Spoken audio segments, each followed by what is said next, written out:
多人行過都讚賞我哋咯，因為靠幾條咁嘅杉柱啊，同埋啲竹啊咁樣搭咗一個好似一個城牆出嚟，同埋大風又唔喐。巨型花牌喺香港咧可謂司空見慣，但係出現於美國華盛頓嘅國家廣場，又會係一道點樣嘅風景呢？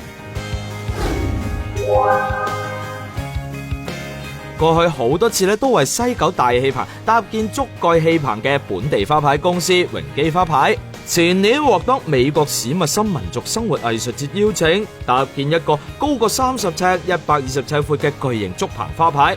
榮基老闆蔡榮基就直言係困難重重，因為嗰個入唔到咁大個花牌噶嘛，去到好似積木咁樣喺現場揾啲架晾起佢，咁去接駁。藝術節前年嘅主題係中國傳統與生活的藝術，邀請香港藝團進念20面體設計，榮基製作巨型花牌，作為中國非物質文化遺產嘅代表。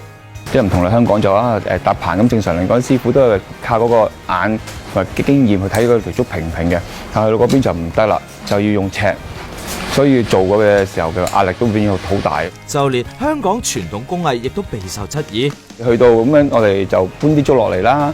咁個工程師，當地嗰個總工程師喺度唔準開工。你啲呢啲咁嘅病夫咁樣，佢話邊度得咁樣？唔可以。